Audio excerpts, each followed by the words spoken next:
Ladies and gentlemen, big ferry news.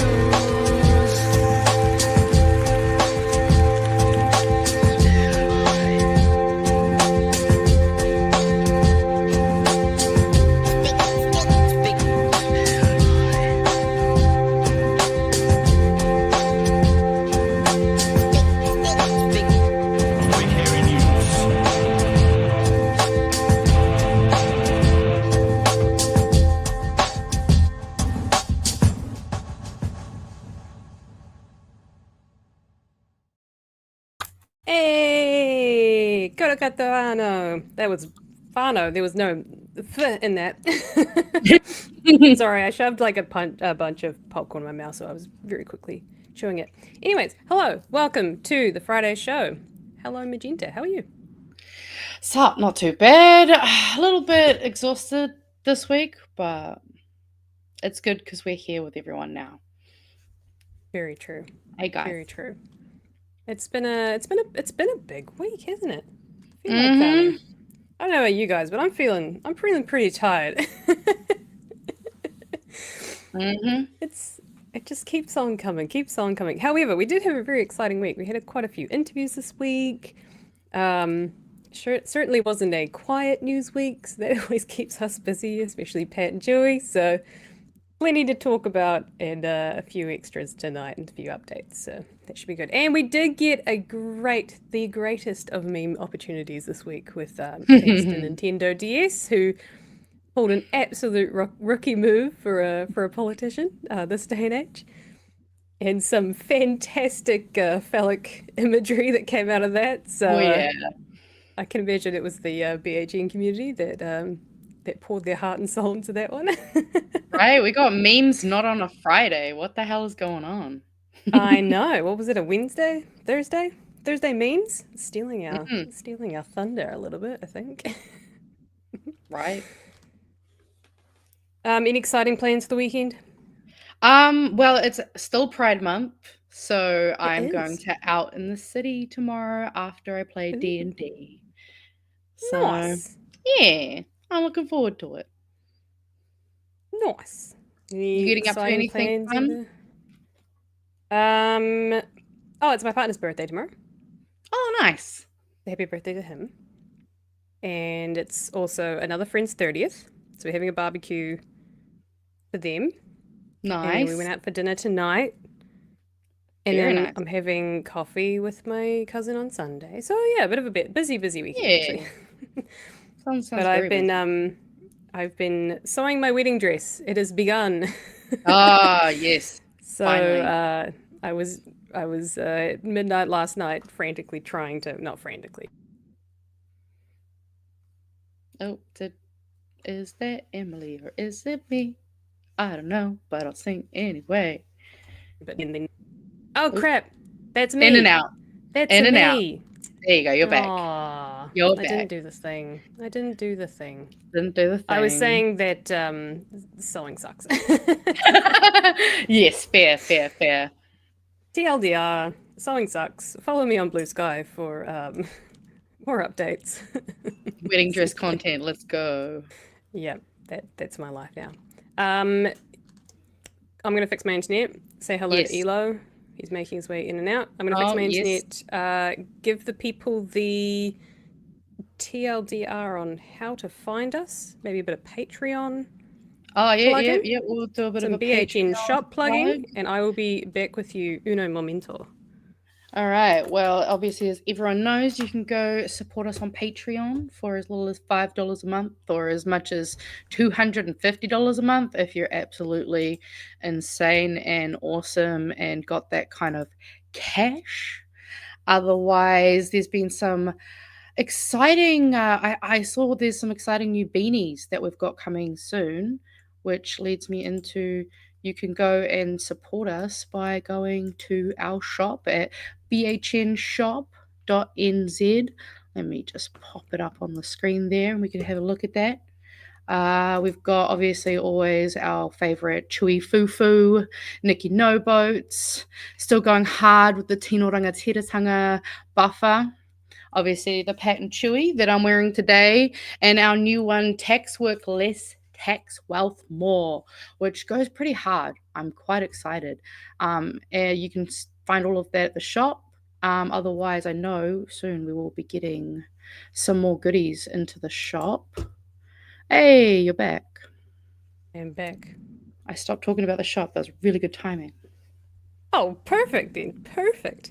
It's almost like we're paying. I feel like I've got Chewie's needs to fix his mapping on his his mouse. I've got that with I have to remember to plug my internet in, otherwise it just goes every like 10 minutes. It drives me nuts. So. Yes. Always fun. Technological woes, eh? Technological woes. Did you see the beanies? I did. They see look the beanies. So good, eh?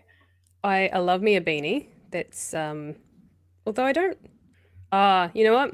I stopped wearing beanies because I had to start wearing a helmet because I would bike to work. So beanies and helmet didn't really go together. So I had to stop wearing beanies. And also the workplace was my old workplace was great for it. Then my future workplaces were not very beanie friendly. So boo. But I do love me a beanie. Right? I'm excited for just the new stuff that's going to be coming out. Yes indeed. Speaking of new stuff, shall we go and have a look at some old stuff? Do it. Some old stuff being a recap of the week. And I just look at my notes and it is quite the recap. So, and I've got a few updates as well, which we're going to throw in there. So, nice. Yes, Elo. That was so cute. Yes. Wait, hang on. That's Luna. I can never tell. They sound the same. Oh, that's Luna. It's desperate. Okay, she'll come say hi in a second. Are you right? She wants to do the recap. Okay, bye. She wants to tell the people what's been happening. Honestly, these two. It's going to be annoying for a while. All right. Big week in the news. We had Chippy on the show on Monday. Yes. That was a good one. And it was Chippy joining to not talk about capital gains tax and doing a very good job about not talking about capital gains tax while informing us about capital gains tax. And it was fantastic. Really good discussion from the boys. I was actually talking to my friends just before and they said they watched the episode on Monday and they appreciated that they grilled him a little bit. So that's good. Yes. We're not just what do you call it? Shills for the pandering to the left a little bit. Holding them accountable. Holding them accountable, absolutely. So yeah, some really, really promising stuff out of that. But the proof comes when they actually announce the policies. How much of that they actually plan on implementing. Be interesting to see. Fingers crossed. Later in the week, we also had Chippy talking about charter schools and very clear, very precise in his wording. And he was saying that they absolutely will get rid of the charter school model. But I appreciated that they said that they would keep any current ones going. Because I think there are some schools that are doing some cool stuff. But I like that they said there will be no more. So they'll evaluate the ones that are currently there. So yes, like they did last time. Which is good. That is exactly what we wanted, or what he's already. Shut up, you. This is my life at the moment. Shush. Oh my god, she still doesn't like him yet. He just sort of bugs her and just sits there and like, let's play, and she's like, oh my. Fair enough. That's right. Takes a while. Each other. Sounds like a growling stomach in my ear. I'm gonna just be quiet, kiddies.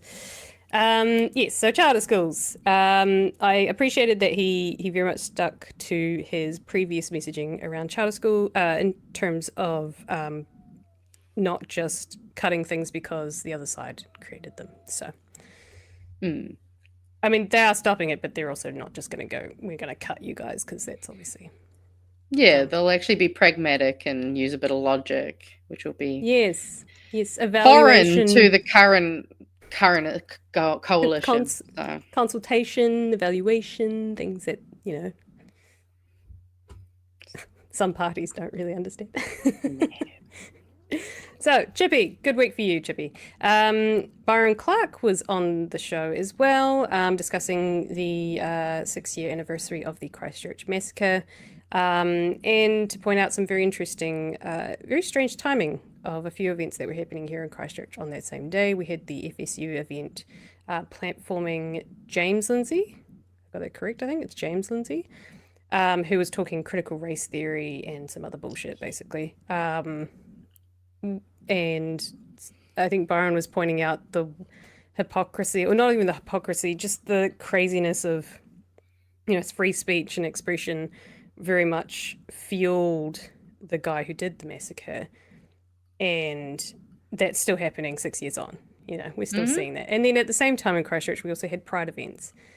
So, and then also there was the Friday prayers and commemorations. So just a weird time. So a lot of conflicting vibes going on. Yeah, just some weird vibes. I mean, not necessarily with the Pride and the commemorations necessarily, but the FSU holding their event was maybe ill-timed. Or exactly what they wanted. Exactly. Interesting time for that dude to be in there. Dude is probably too nice. To be in the country. And I believe he was also on Q&A on Sunday, although I could not stomach watching that because I was already had enough of that bullshit. Fair enough, honestly. Then we also had Grant Duncan on the show. And I say this very endearingly. He had some very geeky poli-sci interpretations, analysis, research. Not quite sure, probably analysis type stuff. Around Luxon and Hipkins' leadership over the last 2 or 3 years, perhaps while Luxon's been in power. And funnily enough, we also had in the news regarding polling. Well, Luxon's been in the news for his polling just about every fucking day. I swear to you, there are stories, even one today, a headline that says, voters give government a new record low. And then media pump up rumours of Prime Minister's possible demise. It was the 16th of March. Hipkins overtakes Luxon as preferred PM in latest poll. It just is an onslaught of undermining his leadership, really. Oh, yeah. And in terms of that, a little update that I also saw is that RNZ is going to bring back the newsroom's Read Research poll. Yes, I did see that just earlier today. So even more shitting on Luxon to come. Love to see it. Endless stuff.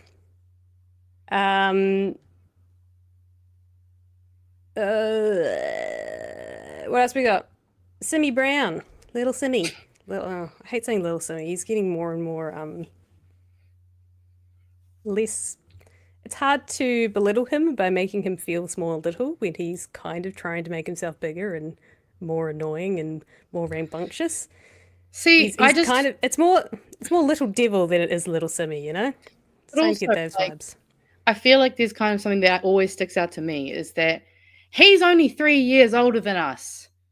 How is that the same basic age as us? What the fuck went wrong? How is that the same generation as us? Like, I know, he not right? grow up in the same world as us? Right? He didn't get bullied enough, clearly. Well, actually, it might just be the opposite. He might have got bullied too hard, and now he's trying to, show himself as the big guy, but still looks like a teenager. So, good luck with that, buddy. But the little devil, Simeon Brown, came out swinging against the health sector and wanting to censor health workers. And the second I saw that, my stomach hit the floor. My jaw hit the floor. I started to feel really uncomfortable considering what we're seeing in the US. I feel like he just spewed out his absolute true nature. I'm scared. If that's the reality we're living in, I'm really scared. And then Gary Pender was on last night.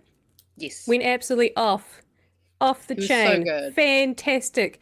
Blow after blow. Fantastic shit. Mm-hmm. Yeah, and you really can't silence him. He is going to critique this government until they actually start to do anything good, and I fucking love it. Right. I could My listen to takeaway him from all that day. was Gary for health minister. Oh, Ian? Yeah. Yeah. Yeah. Absolutely. Yeah. Yeah. Run for government? Easy. Easy. We Easy get votes. Chloe in as PM, and then she makes him her health minister. Hell Please, yeah. please, Chloe. Thank you. Imagine that's our future in 10 years. Oh, that that would make? be amazing. Yeah, even 20 years. Or just now. Although- That'd be cool. Like Oh, now. a couple of years from now. That'd be cool. Next on the news, ACT want to infiltrate local politics. Huge red flags and some US political tragics. Sorry, not US. I wrote this in my notes. Us political tragics must start paying attention to and voting in local elections because that is the sort of shit that's gotten us in trouble before with us not voting in our local elections. People that are super radical. Usually lots of old people who are a little bit more active in the local scene, have lots of thoughts and feelings about local government. Will definitely latch onto some of those ACT locals. Oh, absolutely. I think we're going to have to So- go double down on making sure that everyone we know is educated in their local body elections and all that fun stuff. Do you guys in Wellington, do you get the little booklet? The little candidates? Yeah, we usually get I think we always get a booklet, yeah. Because I remember there's this guy, if you're from Wellington, you might know him, known as Don Newt, who's this really old guy that just posts the weirdest shit to Facebook. He has literally run for local body elections, and even what he wrote in the booklet, man, it was so good. It was so funny. So funny. There's a guy like that in Christchurch. I can't remember who it is, but he always runs as well, and he's kind of one of those crazy hippie. Not even hippie. I think he's more right-leaning than hippie. Can't remember actually. There's someone like that in the Christchurch book that every time everyone who's kind of in that politics space just knows it, and that's pretty much. Apart from they don't vote, they just look at the booklet and they say, "What has he got to say this year?" But next time that booklet comes around, that envelope comes around, I think we all need to start paying attention, and maybe BHN. We could do our part. Maybe we could start to platform a few of those local politicians, potential councillors. They're technically politicians, right? Well, they don't have to be called Local politicians, politics? but more like local body officials, council people. Those peoples. I also wanted to show this because this came out, I think about a week ago, but this also plays into some of the things we're seeing in the States, also coming over here. Mayor's push for end to postal voting in local elections. I don't know if you remember, but the last two, this very most recent election over in the States, there was a good number of attempts by a lot of Republican states, especially, to eliminate postal voting or in the post. What do they call it? Mail-in voting. Yeah. This reeks of that. And it's extremely from an accessibility point of view, just no. Fuck off. And this guy. Actually, repeat my last statement.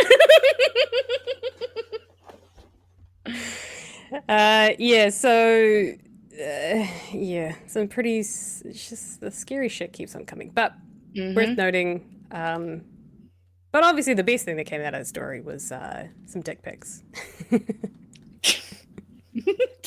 Out of context, that is so funny.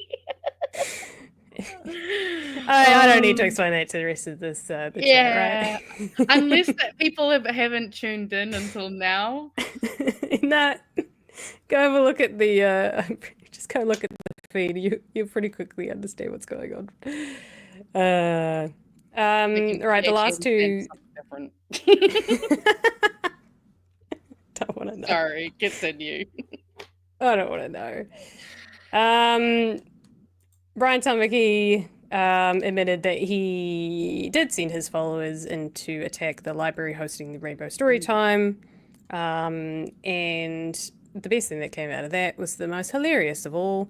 Those charged with assault tried to fight for their name suppression. The judge rejected it because they openly publicized their actions on social media. Mm-hmm. So, what did you expect? But I like that because it's consistent with it makes sense, right? Yeah. Like, it's as smart as their level of thinking. So I think it was Pat that said that it shows that once they got a lot of backlash for it, they're like, oh, maybe we shouldn't have done that. I don't want to be named. But, nah, they're just drop nuts who can't put their name to their actions. Fucking stand by what you did or don't. Yeah. So I'm sure there'll be, I don't know how much more there'll be in terms of updates, but I believe that lawsuit is still going on between themselves. The Brian Tamaki and House of Flash? House of Flash, thank you. I was going to say Yes. Rainbow Well, I mean, Storytime, but that's... hopefully there is an update, and it's that Tamaki has been followed up and is going to go to court for the inciting of what happened. Fingers crossed. Kind of added his own fuel to the suit, didn't he? That was kind of dumb. Mm-hmm. Now I think about it. Mm-hmm. He just proved a point to the courts. Wrapped himself up, tied a little bow, and went, here you go. Wow, what an idiot. Didn't have to think about that too hard to realize how stupid that was of a mood. And now he's admitting to the fact that he also pushed his followers to go and do it. So, oh man, House of Flash have a great suit. Fantastic, what do you call it? Case. Mm-hmm. Oh, yeah, I Which is mean, good. it's just a shame that they're just wasting people's time and money. That's real. And actually not even that, but that House of Flash have suffered. Like, that's the most frustrating part. Yeah, for something that's actually so good for the community. And Mm-hmm. all of the shit that they're spouting is so unfounded. Right. Yeah. I mean, I missed out on a cool event because of them, and I'm mad. Yeah. And then lastly of the week, and there'll be some other updates and further stories on some of the stuff I've just missed, but Nicola made an absolute mockery of the New Zealand Defence Force. Something that came out of that story was that we've basically publicised to China, hey, we can't defend ourselves, nor are our Pacific partners, and we are no threat to you because we have no budget to defend ourselves. Well done, Nicola. You fucking moron. Right.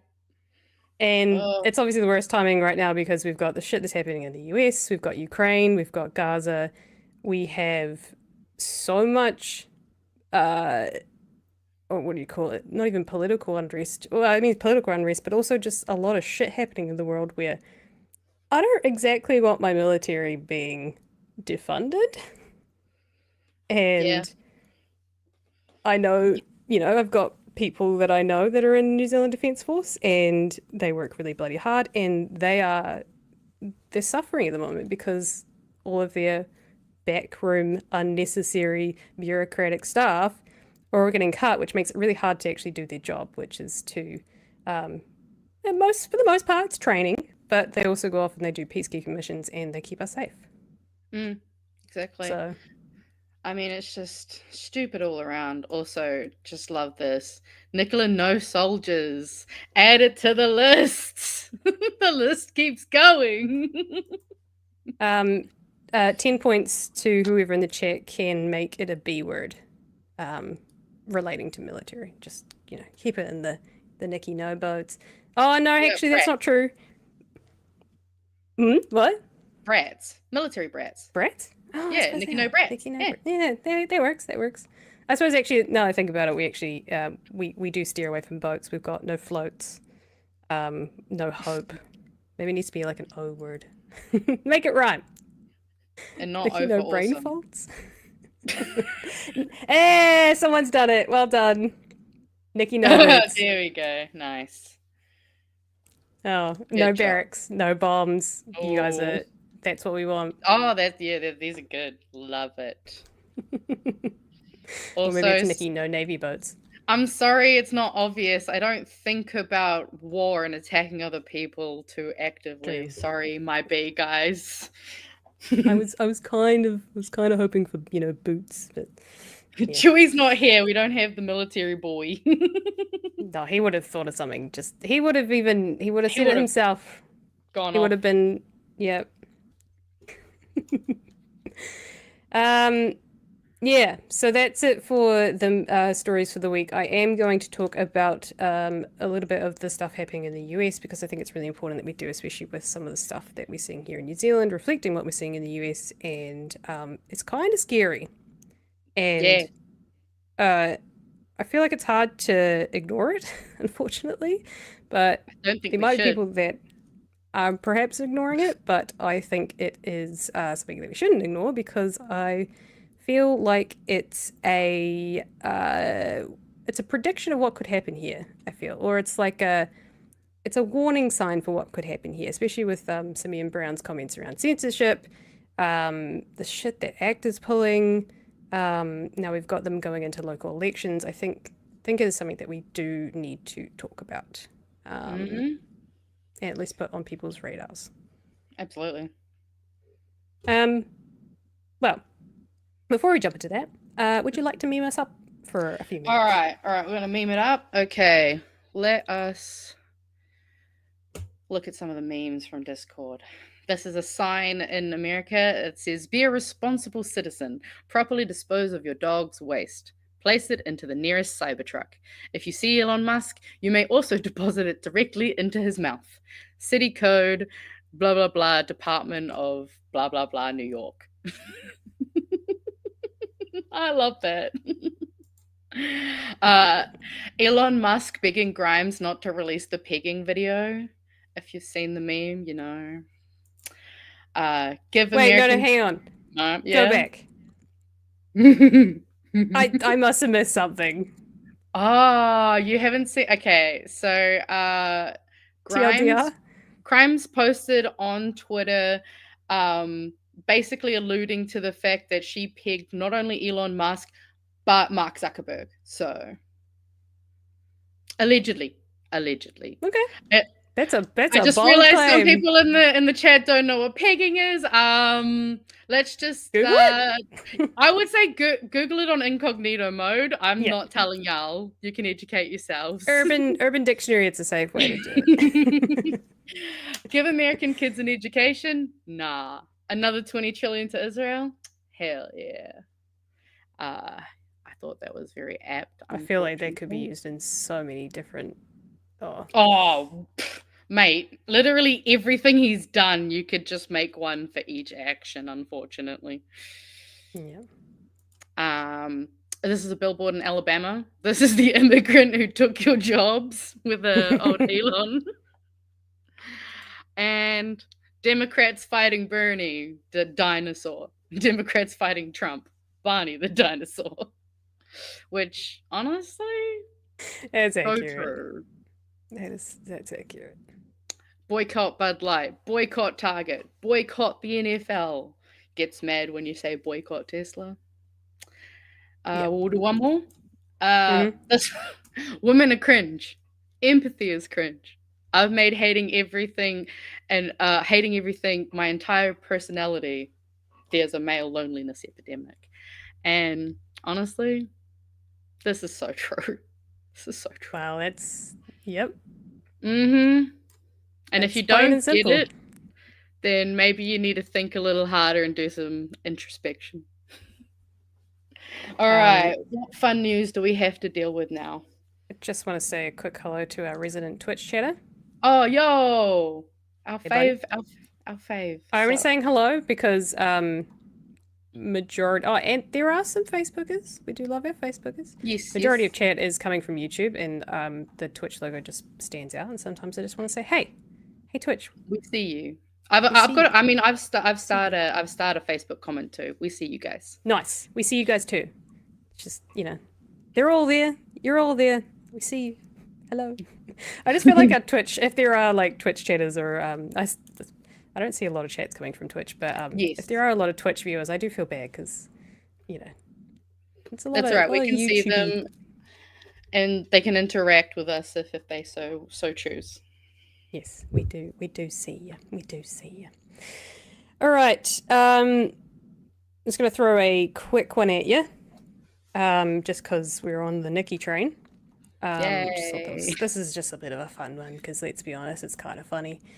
Bluebridge upgrades Cook Strait service with a newer ferry. Yeah, I saw that. I saw all the jokes, and everyone in the Discord was chatting about it. Just curious. I wonder when this will arrive. What have we got here? Should replace the Strait Feronia towards the end of the year. Nah. Cool. Wow. Easy as. However, though, I did see that there was one, I think Rogers was actually talking about it with some people in the Discord, is that we have to be careful with this story because there is the chance that they might try to twist this to be the promo for why privatization is also a good thing. So while this is funny, ha ha, let's also not let it be an excuse for why privatization would be a good idea with our ferries. So just wanted to make sure that was put in there. Good to know. Yeah. Still a bit of a funny though. Oh no, it's Considering the fucking story- hilarious. The stories come out on the 21st of March. Secondhand and it's about- Corolla. and It's it's literally coming the out. secondhand Corolla. Wait, so hang on a second. This is a secondhand Corolla, yes, right? It's currently, I assume that's what I'm reading. It's currently setting sail over somewhere in Europe or between. Yeah, it did say where I remember Oh. reading earlier. Something about Germany. Yeah, the Stena Livia is currently sailing for the company Stena Line between Germany and Latvia. Yes, so it is a second-hand Corolla. If it's suitable for the Strait, why did the government not get first pick of this? I mean, Is it just because or Bluebridge? maybe they knew about it and they didn't want it. Oh, I could have. or maybe the private company could pay more for it. Although at the Fair same point. time, from the other news we'll talk about later, it could be that maybe someone knew about it, didn't tell someone else. Like, who fucking knows with these people? Yeah. Hey. I just saw that too. Hey. This is Stalking Friday us night, from dude. Twitch. Also, why are you on Twitch?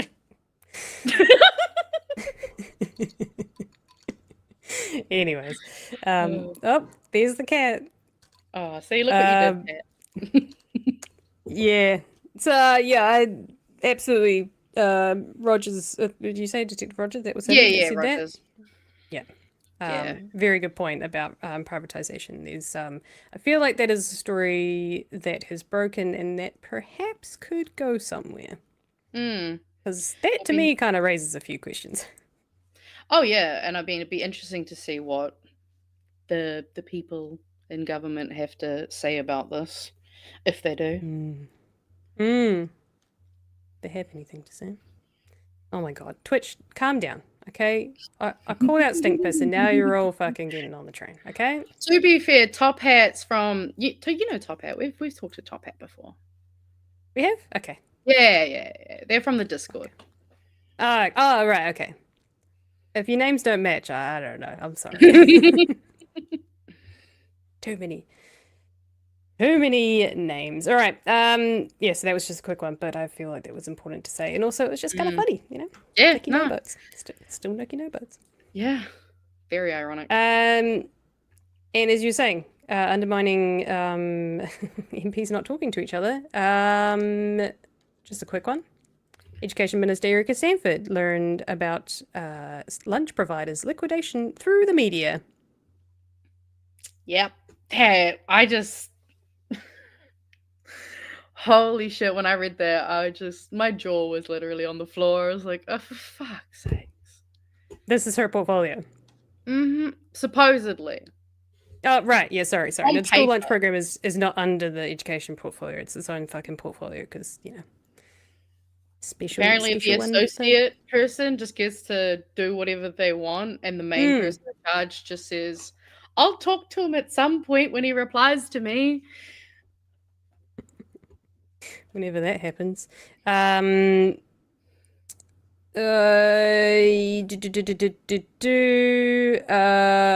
Just a quick read of this. Deloitte spent until 10th of March planning for the, so we're talking about Libell, which obviously went into insolvency because they couldn't essentially run the program under the contract that they had given them. Which they should have given them more money, but it's its whole thing. Deloitte then publicly announced Libell was being placed into liquidation. On the 11th of March, the Green Party education spokesperson Lawrence Shunan asked the Education Minister, Associate Education Minister, and Prime Minister when they were first made aware that Libell was going into liquidation. He also asked the Education Minister and Prime Minister who informed them of the liquidation. Seymour told Shunan that Ministry of Education officials verbally briefed him on the 6th of March of the possibility of Libell going into liquidation. I was kept abreast of developments until the liquidator was appointed on Tuesday the 11th of March 2025 as I was focused on continuity of supply. His reply said. Yeah, that makes sense. The Prime Minister said Seymour's office told his office on March the 7th. Stanford, however, told Shunan she was informed via the media that the Libell group had been placed into liquidation. Seymour told RNZ as the responsible minister, his duty was to make sure the program delivered. He's doing a really shit job at that. Updating other ministers on every development would be nice, but I think they would rather I fix the problems. Everyone fucking would, let's be honest. But also, you're the associate minister. Tell your fucking boss what's going on. Well, I mean, it's also just a crock of shit. He clearly wasn't doing that because he's gone from everything's great, it's not that bad, to, oh yeah, there was some issues and stuff, but like he's just fucking flip-flopping to whatever works. It's fucking annoying. Also, people have pointed out he sat on that info for 5 days. 5 whole days. And he apparently says that, because sometimes, that meeting that he didn't talk to Erica was because there was another meeting that had been planned like 2 or 3 weeks in advance. Like, you can't just change these things because more important, things happen. It's just a crock of shit. It's almost like he doesn't know how to use a phone. Like, he can't just pick up a phone and go, hey, there's some shit going on. It's under your portfolio. Maybe what Erica should do, she should download Snapchat, and then maybe he'll actually fucking talk to her. That's what he's doing wrong. Right? Gotcha. Because he knows how to use a phone when it comes to talking to teenagers. But apparently talking to the person who's above you in a profile, nah, too hard. Nah, he's too busy writing the handwritten letter.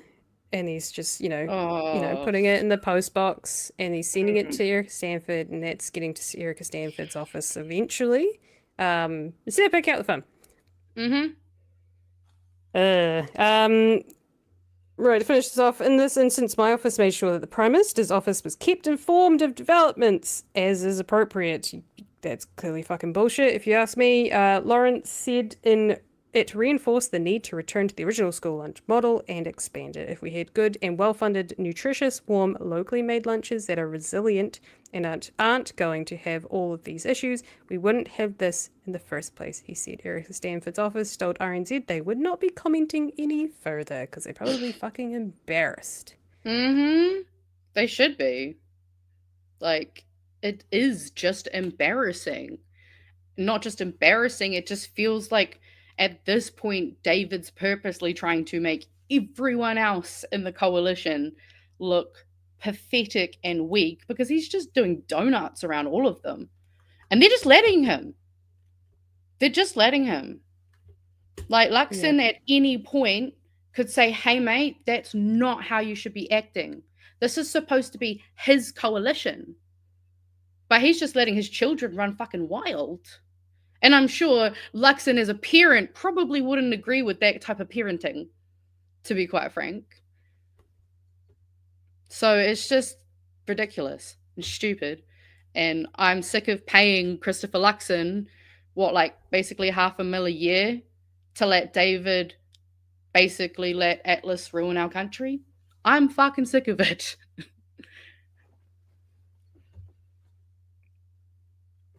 The other thing too is that if you think about the community providers that were providing the lunches within their community to the schools, a lot of them were doing it on, I want to say bare bones budgets, but they're basically doing it as a side arm for their profit business. It was like a social enterprise, right? They had the not-for-profit, which was feeding the kids. They had a small contract from the government, but they also boosted that because of their business funding. And a lot of those community centres actually went out of business because that contract was helping them to staff, the extra people they needed for the schools, for the school lunch program, and which is a real shame because they could have kept those people employed.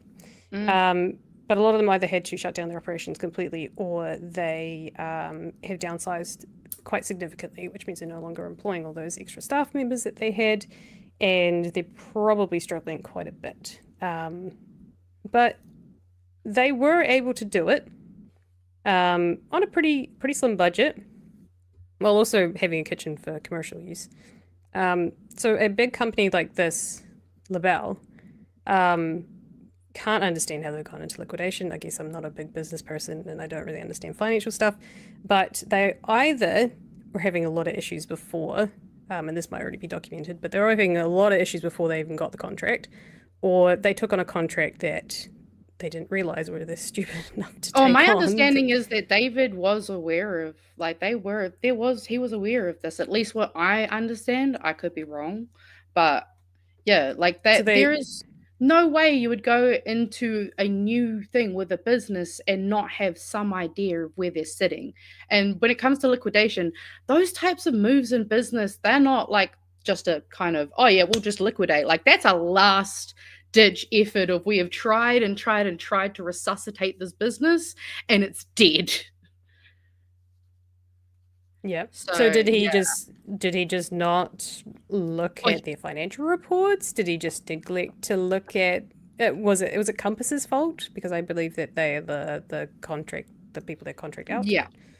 Don't know what they called it. The contractors or the contractees? Contractors. Did they just disregard that they were in a shitty position financially? Did they say, hey, actually, we've got no more choices. This is the only companies that we can go with, either at that budget or that we've got to do that large quantity here in New Zealand? It's just... I feel like that's the most positive thing. My thing is when we've already, we've looked at, the boys have been talking about it for a while. It is very clear that they are trying to tank certain services in order to be hey, privatization is good, let's do it.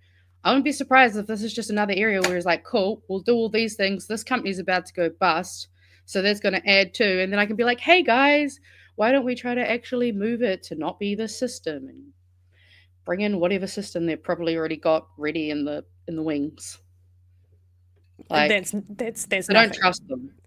Yeah. David fundamentally does not believe in the good that school lunches provides. So his backup plan, if this all turns to shit, is not privatization. It is abolishing the whole program. And he can say this conspiracy theory that I'm trying to break things. Well, then fucking fix it and have it working.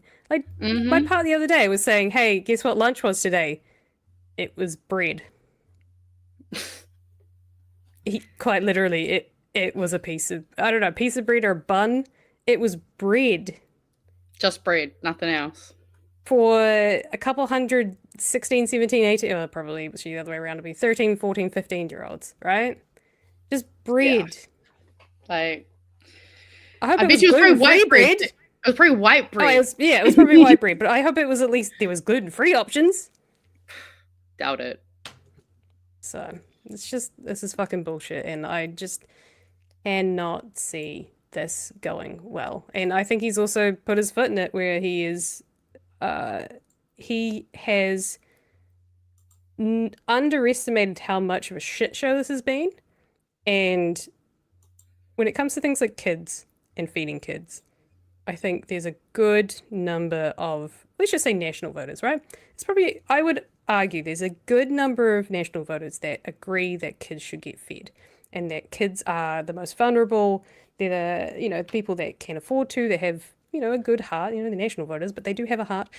The most, I would hope so, for the most part. They're the kind of people that are going to give to Kids Can or donate to schools or that sort of thing. And I think they will see this from David Seymour and go, what the fuck are you doing? Like, we should be feeding the children. This is a basic thing.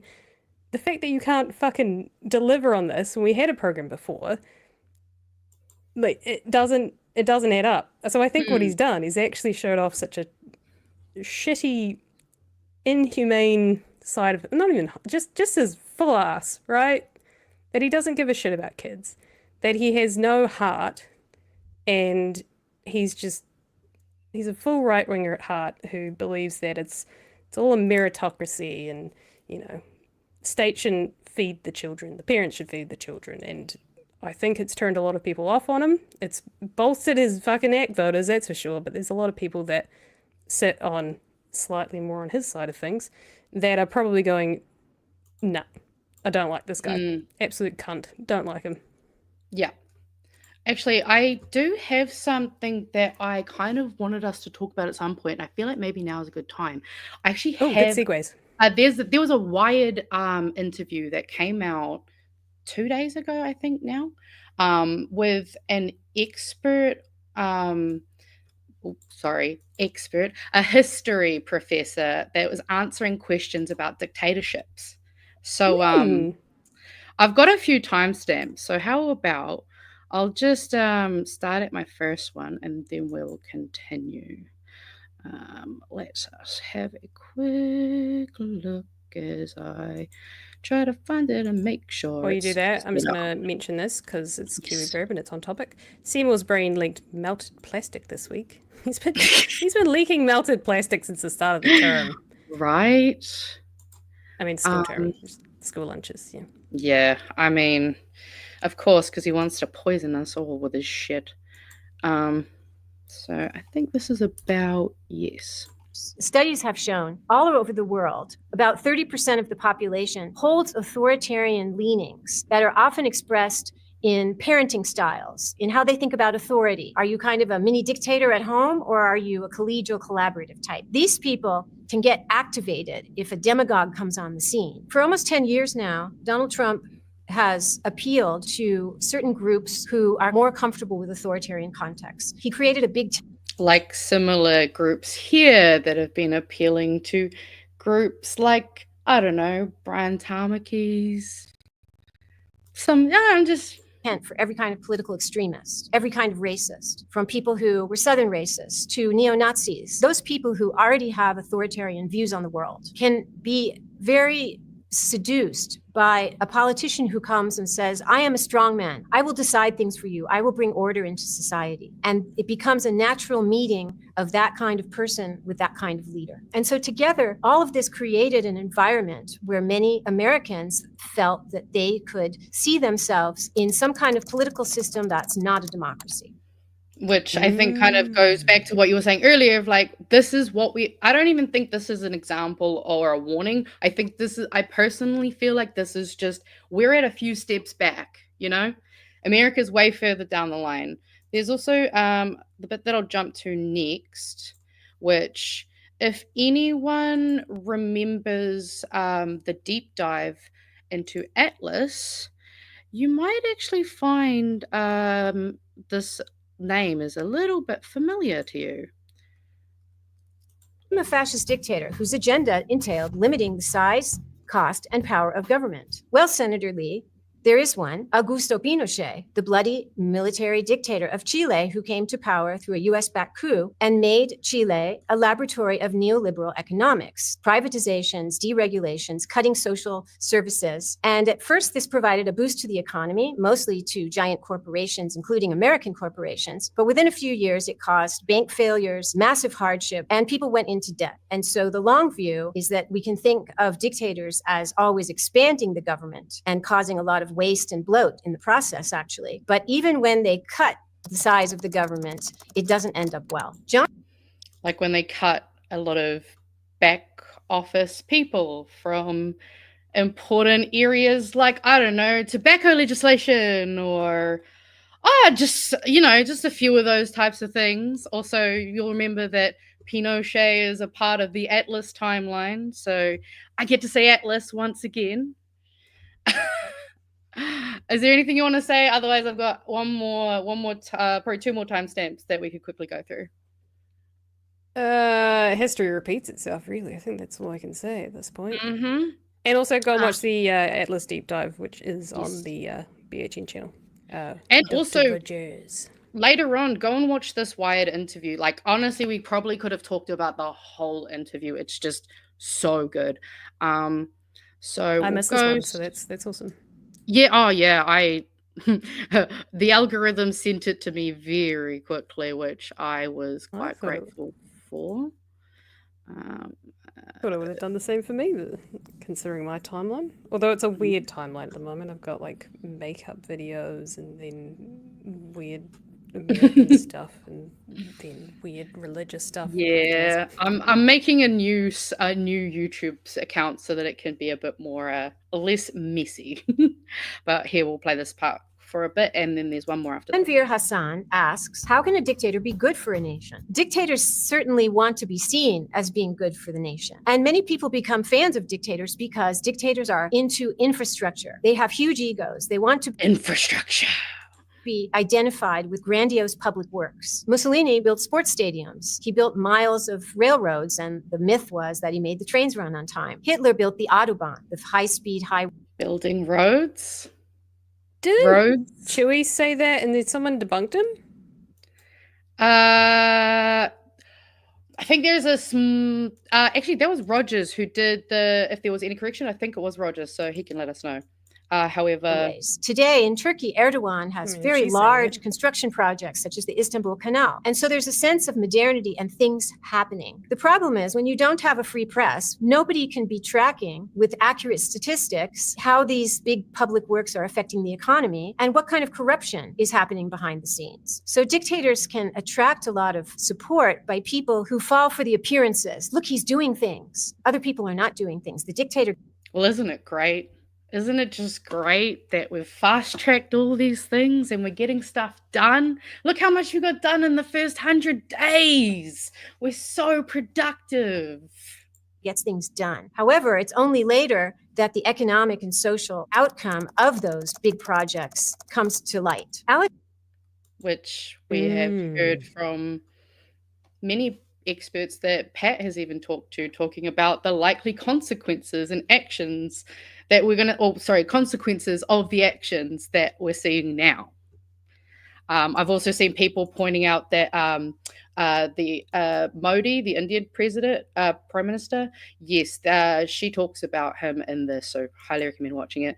And then there's just one last little bit that I wanted to kind of just look at near the beginning, kind of in relation. Like this, I think, is obviously because it's an American context. She's talking about quite grand versions of these things. But for me, I see a lot of parallel between what she mentions here and more of, I guess, a dulled and turned down kind of softer version in the way that David has been kind of interacting with and treating like the media and journalists. So we'll just go into this. How do dictators maintain power when it seems that most of the country is against them? Dictators use the authoritarian playbook. The playbook is while you're running for office, while you're building up your power, you want to discredit journalists. You want to call them fake news or vermin or communists. And authoritarians do this because... Or I guess you want to say that they're woke and that they're being sensitive or they're playing to a person's agenda. If evidence of their corruption comes out or their violent acts, they need the public to not believe the press, to think the press is lying. So there is no other voice telling the truth. Which we also saw an example even before the coalition was in government over the pandemic. We saw them doing that so much. That's partially what they appealed to in a lot of voters, was they went for that anti-Jacinda Ardern kind of COVID stuff, and they went, look, we're going to, you can't trust those people. They lied to you about those vaccines, blah, blah, blah. Like, they have been doing this for a long time, but it's just getting more and more noticeable. The truth is gone. The Nazi term was the lying press. Today we talk about fake news. Many dictators use what today in Russia is called the fire hose of falsehood. This is a high volume of lies, half-truths, conspiracy theories, because conspiracy theories are as old as propaganda. The fact the Jews were supposed to be controlling the globe, that was a fascist conspiracy theory. Dictators also maintain power by creating an atmosphere of terror, of intimidation, whether it's physical violence against enemies of the state, or today they harass people with lawsuits. Like lawsuits that were lodged about transgender care. I mean, we've surpassed lawsuits. We'll get into that in a minute, but we've surpassed lawsuits now. But I mean, I think with smear campaigns, they try and ruin you because the goal is to get you to self-censor. Then you're doing the dictator's work for him. Which I think also ties into what the doctor was talking about in terms of what's happening with doctors now, is that people are being forced to not say things. Like, we can see our journalists are clearly not asking questions because we know they're afraid to lose access. So then it's basically like people like us and other basically YouTubers that have to try to maybe fill that, or fucking Guy Williams that have to fill that hole. And it's just, like, I don't think it's a matter of if, it is a matter of we're in it. How much can we prevent it? Like the doctor said, we don't have time to just wait a few years. We need to be making sure that people are aware of this and that they're linking the patterns of behavior. Because I think in New Zealand, we've for a long time always been like, oh, it's the rest of the world that has a hard time. We're actually all good over here compared to. And yes, compared to other places, it's not that bad. But that doesn't mean it's not going to get worse, and it doesn't mean it's not going to affect us. It just means that we're going to feel it so much worse when we've finally gone, oh shit, those conspiracy theorists, those woke left, angry, colored hair gays, they were actually kind of right. Like, it's just frustrating. And that's why I was vibing with Dr. Payanda last night, because that's what we need more of. We need to be unapologetically like, this is not fucking okay. I'm like, that's why I'm not making excuses for their actions, whether it be, oh, maybe they didn't. No, they've made a very clear decision. They're lining up with history. Like, let's just say this math is better than David Seymour's math. Ooh, I said his name. Nintendo DS's math. Fucking Nintendo DS. Yeah, because I was watching that whole video, and just like me and my flatmate were just riffing off each other, like, of comparisons here in New Zealand to everything that was mentioned. And it is terrifying because we are at risk of that. And I don't love it. I don't love that we are at risk of that. And that we have to basically yell and scream, listen to us, because shit's getting bad. Oh, it's really, it is scary. Like, it's genuinely scary. And I think everyone's feeling that. Like, we're all exhausted because it's like this literal existential dread of like this impending type doom that a lot of us feel really like we don't have control, because there aren't a lot of mechanisms that have been put in place for us to have control. And that's by design. Just saying.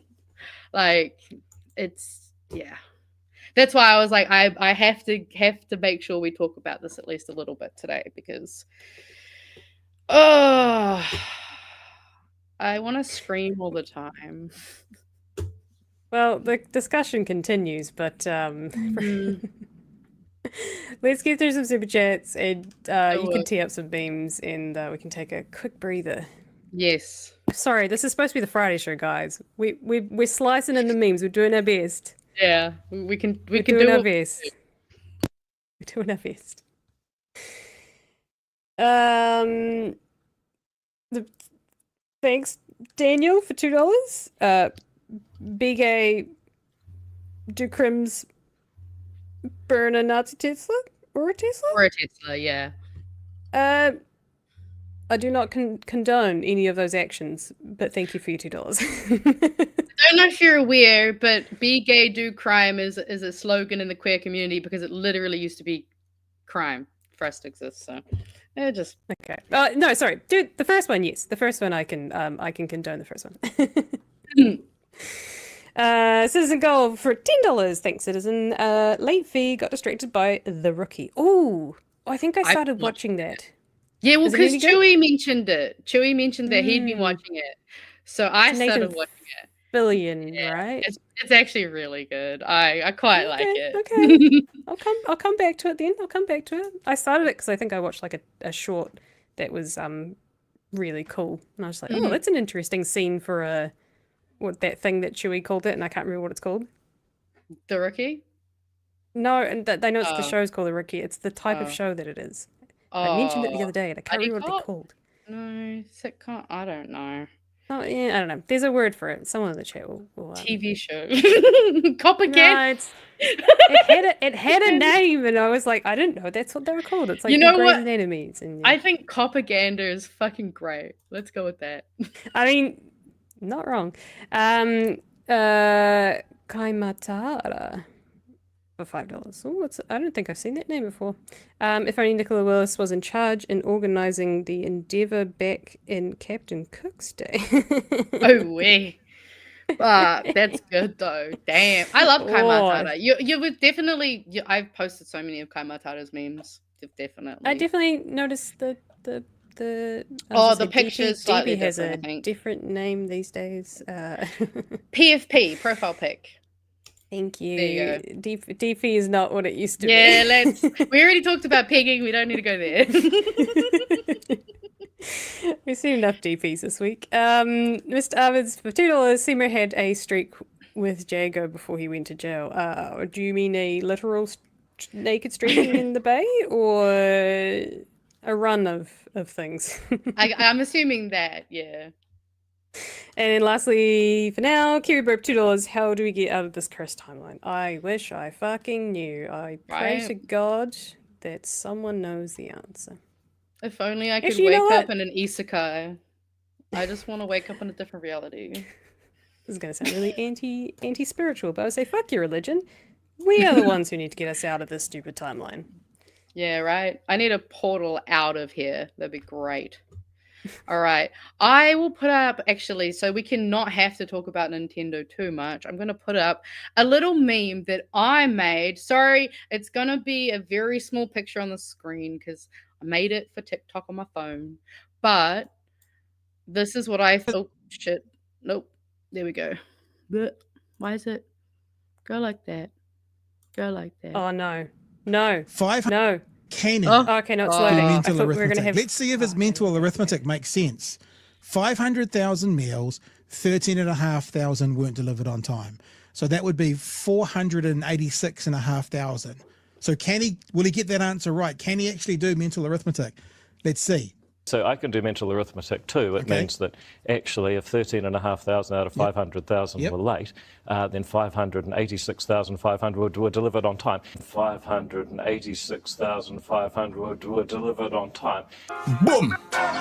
2 + 2 is 4. -1, that's 3. Quick maths. Yeah, that's all I thought of when I saw that part of the show. Hang on. So what was I'll do actual arithmetic. It was 500,000. Minus 13,500, was it? Yeah. Okay.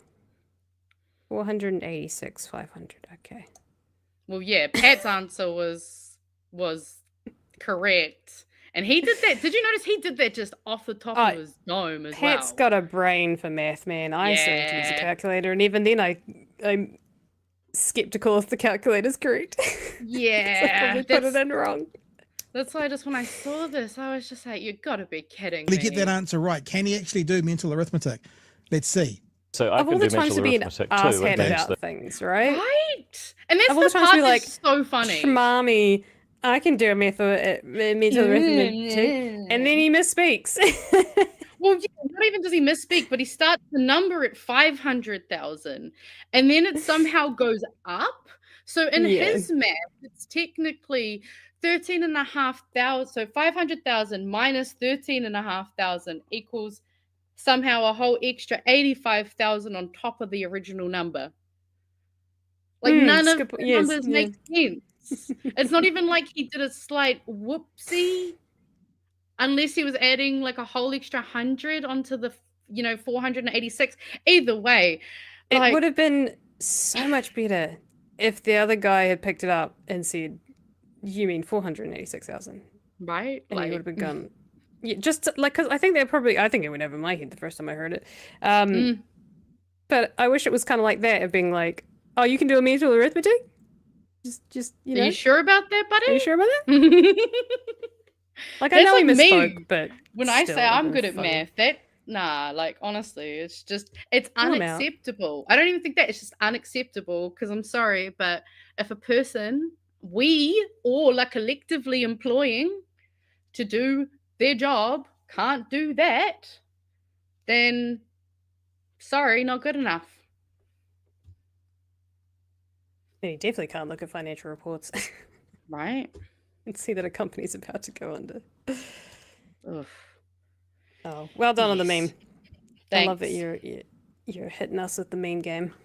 Yeah, I got inspired. So Good. we've got more Sometimes memes we in the need that. PD for later anyway. So what do you want to do? All right, back to the doom and gloom. Doom and gloom. Let's go. Back to the doom and gloom. So, earlier in the week, we talked about probably the story that broke the camel's back in terms of Trump's deportation, probably also Trump's disappearing act on people, making people disappear that he does not agree with. Mahmoud Khalil, please tell me if I've said that incorrectly. So he was the first high-profile case which was detained by ICE.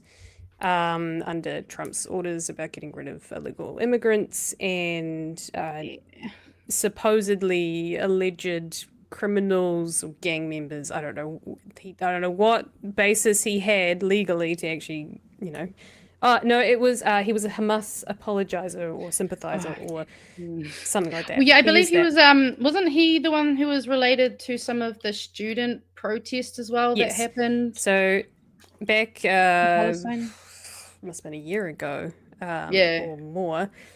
He was leading the protest on campus, on Columbia Yes. campus. It was quite a high-profile thing. There was, I think, the police ended up getting involved because they were doing a sit-in. Essentially, they were on campus ground and disrupting and things like that. Understandably, because they were trying to get their voices heard regarding the atrocities that were happening over in Israel and Gaza. Well, in Gaza, Although really. those police went in and disrupted peaceful protesting students on their own campus, which was super fucked and absolutely ridiculous. And it's just getting worse for anyone who gives a shit about Palestine in their country. Yeah.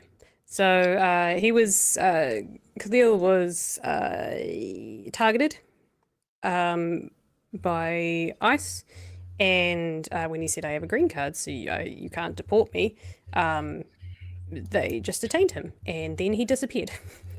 And they didn't know where he went, and I think he's ended up in Louisiana over his free speech, his freedom to speak and peacefully protest against what's happening overseas and the lack of response that the administration was having towards the crisis, and supporting Israel in order to bomb the shit out of the country.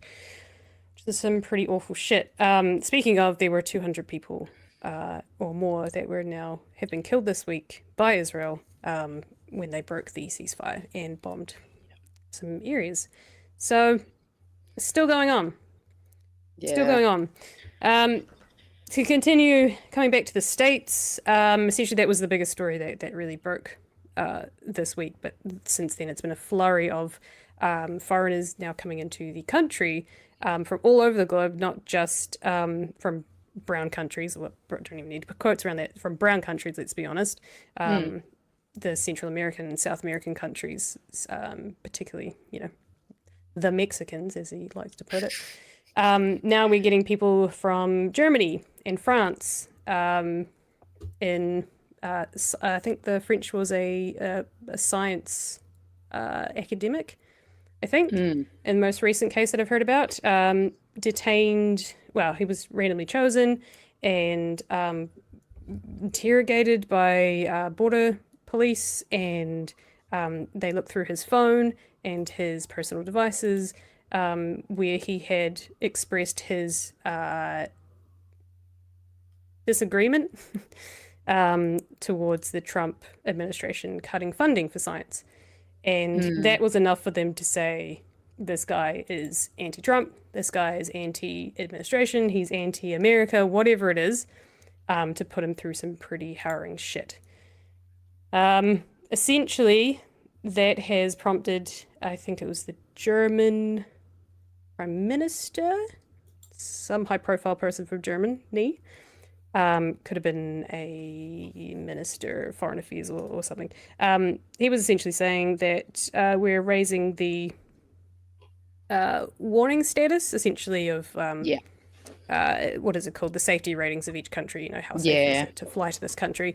He's essentially said that any citizens of Germany, you should not, you should really, really consider whether or not it's safe to go to the US at the moment, considering that it's not just brown people from brown countries that are being targeted. It is now the West, well, now European countries as well. So white people aren't safe either now, guys. It's equal. We finally get equality. Equal equality. Shit. Well, America gets finally equality, right? Like, it's just well, because actually someone mentioned it in the chat, because I don't know if you saw, but David Farrier wrote about his fears given the targeting of anyone who speaks even slightly positively about any minority, pretty much at this point, given the current fucking lot over there just hate anyone that isn't a rich white person. But, and like, it's scary that, like, there are people who just literally be like, the fact that AOC is posting the government is literally disappearing people. Like, this is crazy. It's just, I mean, actually, there was a comment. It's just that this is getting full Nazi style, like, and it really is. Which is also why I wanted us to look at the video that we looked at just before, because we need to not just learn, but actually try to do better than what they did in the past. Continuing on with the deportations. So there was a plane that was being sent to El Salvador with a bunch of suspected gang members, essentially a bunch of people they'd round up, chucked on a plane and said, you're going to El Salvador. Not a very particularly nice country towards its people, as far as I'm aware. Anyways, they rounded up a bunch of people, set them on a plane, and without any real evidence that they were criminals or gang members of any sorts. And this is where it gets very scary, where we have officially, as far as most people have said, we have well and truly passed the line. And that is that the law no longer seems to be fucking working. So a judge tried to, in his, authority as a federal judge, tried to stop the plane from going, even though it was in mid-air. It said, turn it around. This is not even unconstitutional. It's incorrect. It is not within the law to deport these people when they haven't actually had a fair trial, or not even just detain them, just completely get them on a plane and get them gone. Like, that is just horrific. So judge demands answers from the White House on deportation flights to El Salvador. as far as I understand, there was some bullshit about you wrote it down, so it was too late. We didn't agree with it. Basically, the judge tried to, in his legal capacity, stop the plane from going, follow procedure, and tell them to turn it around. But they didn't. Yeah. So they ignored a federal judge's orders, which shows that now the Trump administration is essentially beyond the law, and the judicial system is not working in America. That they can shoo things away or say, "Oh, it wasn't." In a written order, Boasberg called Trump's officials' latest response woefully insufficient. The judge said the administration again evaded its obligations by merely repeating the same general information about the flights. He ordered the administration to show cause as to why it didn't follow his court order to turn around the planes, increasing the prospect that he may consider holding administration officials to contempt in court. The Justice Department had said the judge's it was the other way around.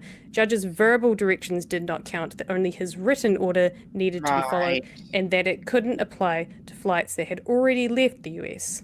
The Department of Justice spokesperson said Thursday that it continues to believe that the court's superfluous questioning of sensitive national security information is inappropriate judicial overreach. So So essentially, he was saying we don't need to listen to you because these people, if we told you why, or if we didn't keep them here, if we kept them here or whatever, they would, if we let you know why they're detained, it would harm state secrets or whatever.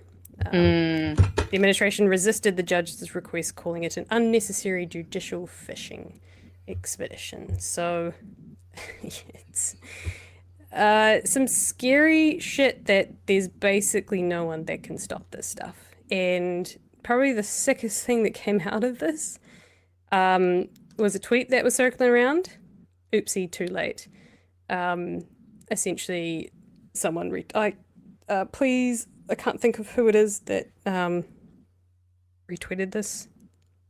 I think it was Mark Rubio. I could be wrong. Okay. Someone in the administration retweeted this tweet, as far as I'm aware. But essentially, it was a tweet showing the headline, Fed judge orders deportation flights carrying alleged Venezuelan gangbangers. Gangbangers? Okay. Yep, okay. To return to US, blocks Trump from invoking Alien Enemies Act. And then essentially someone said, oopsie, too late. Yikes. And I believe it was someone in the...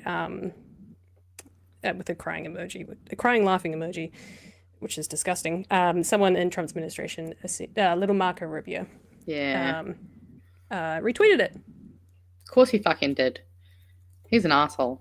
No one's surprised. So it's a big game to these guys. Like they don't give a shit about people. Nah. They don't care about process. They don't care about even trying to look like they're doing things correctly at this point. They're not even bothering with law changes to what were you saying before about transgender rights? They don't even care about that anymore. They're just doing it now. Well, yeah, and I mean, there's also a lot of trans people who are also now worried about trying to travel anywhere else because of fucking what they've been doing with that. And it's just, I mean, it's just not surprising. I guess it feels like we spent so many years going, don't do this again. All of last year going, please, for the love of God, don't do this again. Like, it feels like, you know, that Bob's Burger meme where it's like Tina is in the car and she's driving really slow. And Bob's like, Tina. And she's just slowly about to hit the thing. It just has felt like that we've just been watching the most painstaking, just absolute self-sabotage. Yeah. But there is something we can do about it. Before I go onto that train, just to fix up what I was saying before, because I was trying to find it. It was President Nayib Bukele who tweeted that. Oopsie, too late. And it doesn't look like I can see it here today. Saying, no, I can't see it. Who retweeted it? But either which way, it's pretty gross that you got the president of El Salvador going, nah, oops, too late. Mhm. It's like Hitler, setting up camps and gassing people. Oh, Oops, too late. too late. Can't do Put him anything on the about it train now. already. Sorry. Like, I know there was another that's happened to at least a few people, because there was a woman who it happened to where she got detained. They were in the middle of trying to get, information to try to stop it, and yep, she was gone. It's just, yeah, it's dystopian, but it's real, and Yep, that's the worst part. Yeah, the only way I can see that we can do anything here in New Zealand is that we have to vote. We have to make our voices heard. Gary had said a great thing, is that go and piss off your local electorate office. Wherever those people are, your Epsom peeps, if you can get to the David Seymour's Epsom office, disrupt their ability to make money, disrupt their ability to continue to do corrupt shit, or even just bullshit to our social services. That is the best way that we can make our voices heard. Just make their job really fucking hard. And vote in your local elections. Vote. I feel like we've got to add on, though, is that you got to vote, but you also have to teach the people around you how to vote. I accidentally unstarted earlier, but I saw a comment from someone talking about how they've, taught their daughter how to understand voting. I think that is probably also key, is because we don't know, like, we all vote. Everybody who watches this, I'm very certain they all vote. It's us now needing to, MLM style, I want all of you to go recruit a bunch of people and teach them how to vote and about politics. And then those people can teach a bunch of other people. And this is the pyramid scheme we should be building, is how to understand these politics and how they're affecting us. Because it feels like for a long time, a lot of the populace hasn't really understood how to participate in politics. So now we actually need to make sure we can all do that, because politics is a tool for us, but we all need to be using the tool together, because we have to have that collective power versus their insane piles of money, like they're fucking dragons. Like, that is a really crucial step that we have to make sure that we have to annoy our family members, our friends, and be like, look, you need to be political. You need to care about some of this shit, because whether you fuck with politics, it'll fuck with you. Like, But yeah, that's all I think is just the other half to, what you were saying. It's just vote, but also educate. Send them to here. Send them wherever. Gary's economics. No, that's some woke economics. Wokeonomics doesn't make any sense. Right. The other thing to that is, I think we actually, as much as we are progressives, and I would say the most part of us, we're very much progressives, and we definitely criticise Labor for not going far enough when it comes to policy. I'd love to see that they don't take such a centrist point of view, but I totally understand why Chewie is saying he doesn't want to scare off those people that he could pull from the right. But at the same time, we as progressives need to, those of us who don't think they're doing a good enough job or they're not progressive enough in their policies, it's Labor and Chris Hipkins, hopefully soon to be government, is that we need to not just criticize them, because if we criticize them for not being good enough, the other side wins. If we say Chippy's not good enough, if they're not going to vote Labor, they sure as hell ain't going to vote Greens. So you need to bring them over to the Labor side. If they are someone who is sitting in that awkward middle, centrist, whatever, flip-floppers, national Labor, depending on who's in power, you need to say to them, Labor is the better vote. Yeah. Or don't vote at all. Or don't even say that it's better for them. Just show them some of the things, whether it's stuff you see. Just give them, even don't say they're better. Just be like, oh, have you seen this? This is really interesting. And just casually drop it in. Yeah. Plant a seed. I mean, there are different strokes for different folks. You know the people around you. So you know how to, those of you who know the people around you know how to go about it to try and get them. But I think what we need to do is not criticize them to the point where people don't think that even they're good enough, because if they see us who are progressive left or whatever, or we lean on the left side of things, if they see us criticizing the left, what confidence do they have in voting on that side, right? So we have to be their biggest, even if we don't 100% agree with their policies and they're not going far enough, we need to be their biggest fangirls and fanboys, right? And fan NBs. Fan people. Fan people. Because it's like, we're an MMP system. You personally, you may be able to get someone over to the Labour side, right? You might be able to get someone slightly shifting to the left. Fantastic. But we as progressives are gonna vote Green for the most part, Party Māori, right? Those are our best options currently in government. If we don't think Labour's good enough, and we're an MMP system, which means the more votes that go to Green and party system are also more votes to the left, right? Ultimately, they're going to have more power in government. It could be a 50-50 split between Greens and Labour. I highly doubt that. But it means that Greens have more power. But ultimately, a vote for Greens is a vote for the left. But for those in the weird middle, get them voting Labour. Absolutely. A PSA. Let's recruit for Labour and drive up votes for Greens and Party Māori. Yeah, just get people voting. Yeah. On the left. Right. Also, I was laughing in the middle because Peter signed just OnlyFans for Labour. I also agree with this point that there needs to be a more radical left party. So then that way we can just... So if you want to start a crazy radical left party that'll make everyone else look like they're more centrist and more safe, that's kind of cool. That's a good point. It's a really good point that Rogers has just made there. That I guess I never thought about that, but Labour having a lot more radical, more progressive policies may make Greens look a little less crazy, you know? Yeah, that's people's criticism, right? Yeah, it's just perspective. Like, a lot of the times, like, you know, if you just looked at, say, even the ACT party with just a small, tiny lens, there's parts that actually sound reasonable and quite agreeable. It's when you start to look a bit further out that the picture gets really weird. Yeah. So, and I'll briefly touch on the very last story because someone did mention it, but I'll make it a quick one. Yeah. Are we PSA'd out? Do we think we've got our message across? Okay. I think so. Thanks for listening to our PSA. Right? This is our on to the next one. All right. Got any memes to carry us on? Of course I got memes. I got memes for days. And then I'll do some super chats. Trump threatens infinity plus 1% tariffs on all products everywhere.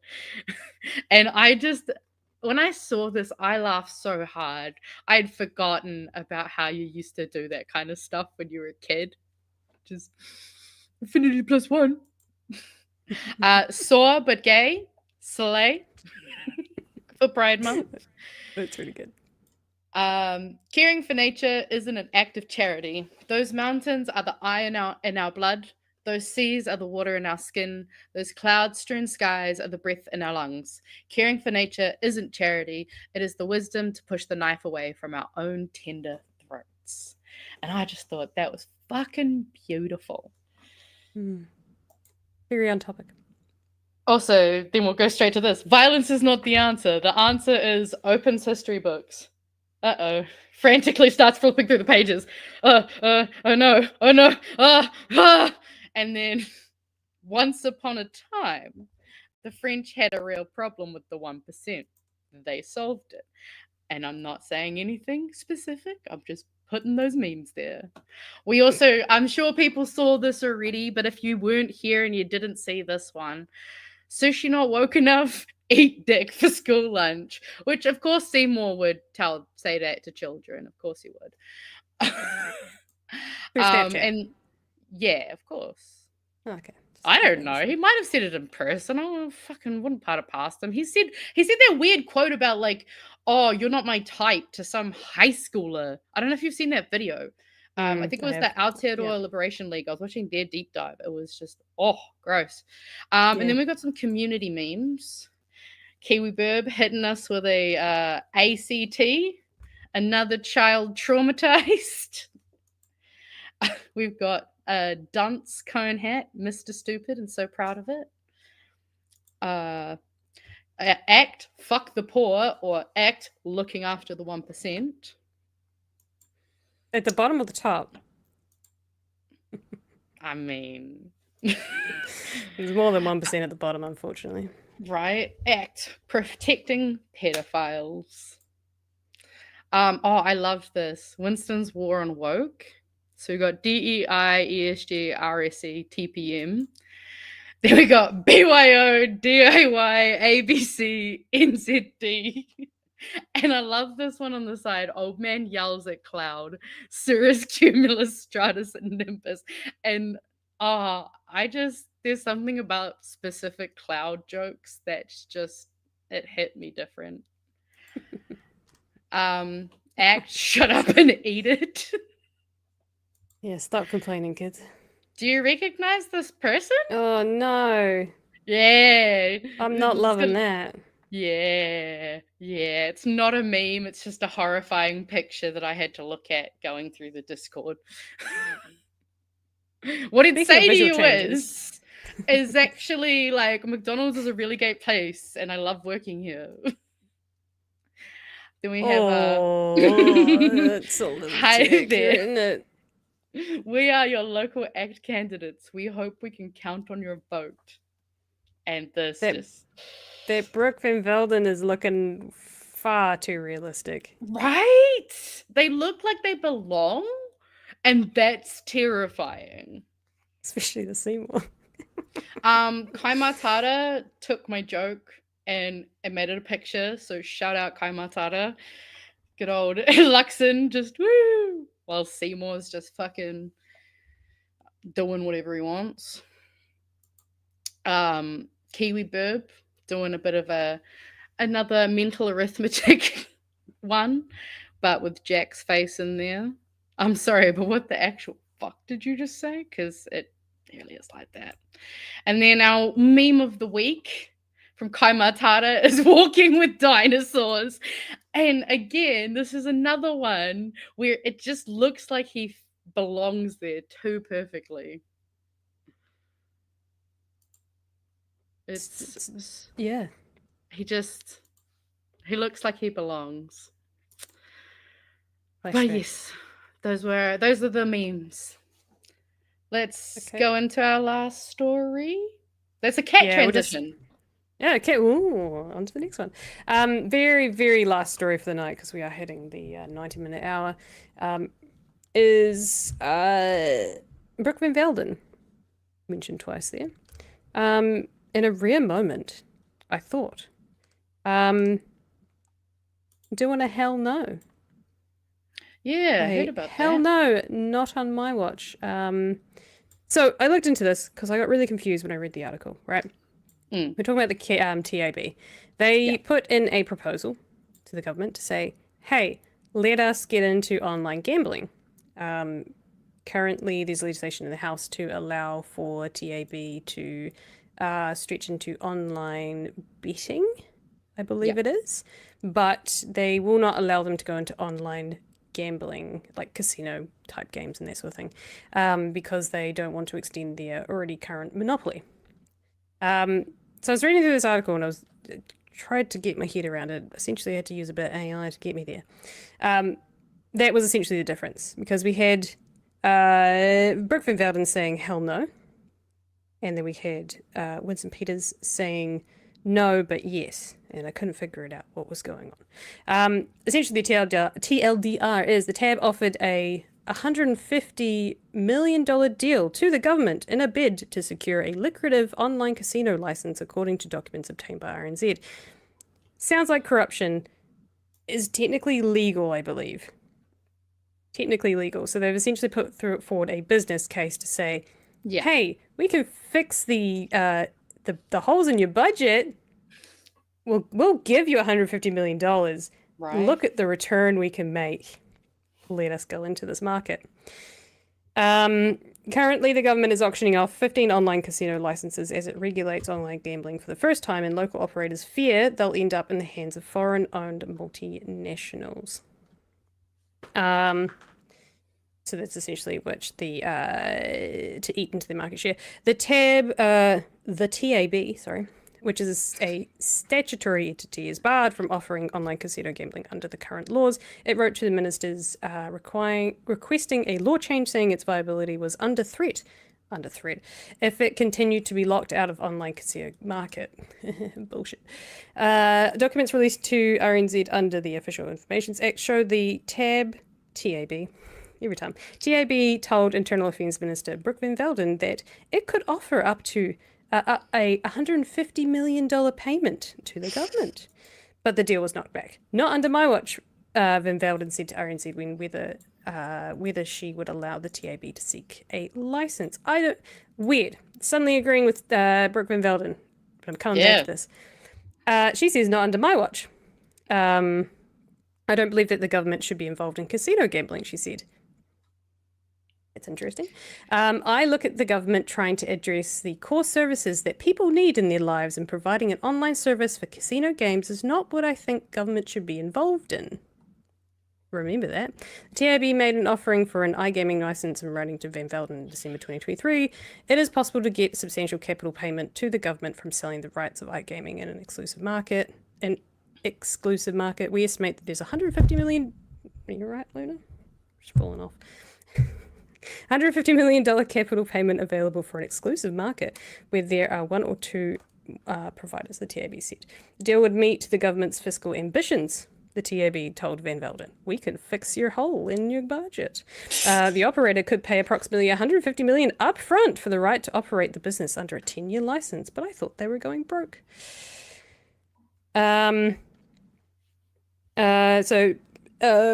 Peters essentially has already put legislation towards to the House to open up the gambling laws to extend the TAB's monopoly, but this is in the sports and race betting online environment, so a little bit different. That's where I got confused, because he was saying no, but then yes. Yeah, so a bit of a weird one. Sounds a bit dodgy when the there's a private, well, is it private, semi-private entity is trying to pay the government to change the laws, does it not?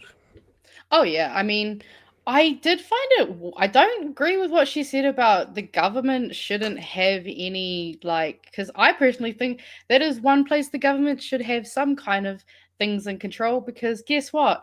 We have a fucking gambling problem in this country, because we also have mental health issues in this country, which tend to tie with bad things like alcoholism and gambling. So it's just, it's very ignorant to say that. However, I do agree that they shouldn't be allowed to, because I thought that the TAB was under like the lotteries. I thought it was kind of like the Lotteries Commission at first, where it was like they have to basically put a lot of it back into charities and stuff. But no, looking into it, that Entain business that basically runs them have a lot of bad shit.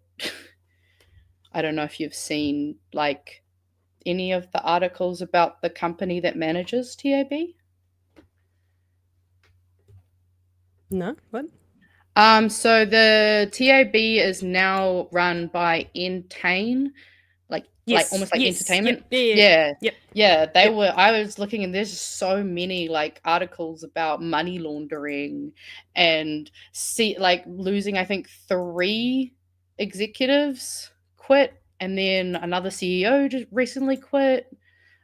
They wrote off $322 million of value from the TAB New Zealand. That's also been investigated. So it's very clear that they're trying to get away with not actually putting money and hiding money. It's very fucking dodgy. Yes. Well, it gets a little bit weirder. This is where I'm going to end the story on. Found a bit weird, and I managed to see this little story on the side, and I thought, oh, what's this about? 11th of March. So a couple of weeks ago, or literally 10 days ago, offshore operators poised to dominate new online gambling market. There's some comments here from Brooke van Velden that make me slightly understand what she's actually trying to do. If I'm mistaken, tell me I'm wrong. This is talking about the foreign companies are set to dominate New Zealand's internet gambling market as the government auctions online casino license for the first time. So this is essentially what we were talking about just before with the online gambling.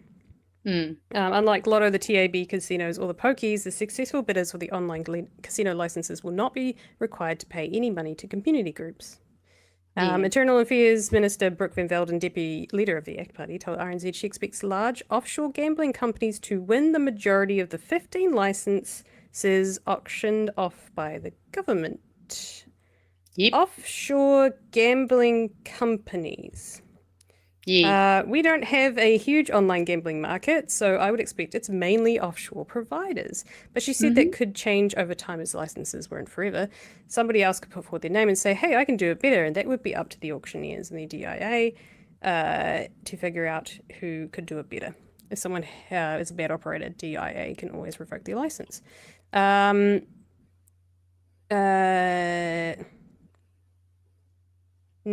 we have the Sky City who chimed in. So the documents show that Sky City Casino and the TAB wrote to the minister strongly opposing government's moves to open up a large market with 15 operators. So, a bit of, the whole duopoly, not wanting to open up the market. Fair point. We're all a bit like, ooh, about that. The Sky City said the safest way to ensure online casino profits are subject to New Zealand income tax is to only allow incorporated New Zealand companies to hold licenses and not permit a license to be held by a foreign company or a New Zealand branch of a foreign company. Yeah. Fair point. Van Velden's comments. But Van Velden told RNZ the casino was looking after its own interests. This talking about Sky City. They are looking out for themselves, right? I'm not here to look out for Sky City. I'm not here to look out for any established particular casino or their brands. I'm here to ensure that they have fair marketplace and fair regulated market. And that is also said tilting the playing field in favour of local operators could breach New Zealand's free trade agreements. I've considered whether or not it should be domestic priority or offshore priority. I think it's fair just to allow anybody to bid one of these licenses rather than try and say, just because you're here and you've been established for years in New Zealand, you're necessarily a better operator. Fucking Is anyone stupid. picking up the vibes? Well, that's the thing is, it's very clear that she knew who she wanted. It was all the international money, that bro-oligarchy money, that Atlas Network money. Because actually, I read that and I actually had it in one of our notes if we had time to put it in. And yeah, it's concerning. So she's essentially saying TAB have written and said, hey, we can pay $150 million if you can change the legislation and let us go into the online casino gambling market, right? And she said, hell no, because we don't want you to have a monopoly. She doesn't want them to be able to get ahead of the line and instead not even be able to bid for those 15 places. Van Velden wants to go for offshore companies. Yep. So, and she's essentially criticizing Sky City and TAB, New Zealand, supposedly, New Zealand companies, established here in New Zealand, I would say, for the most part.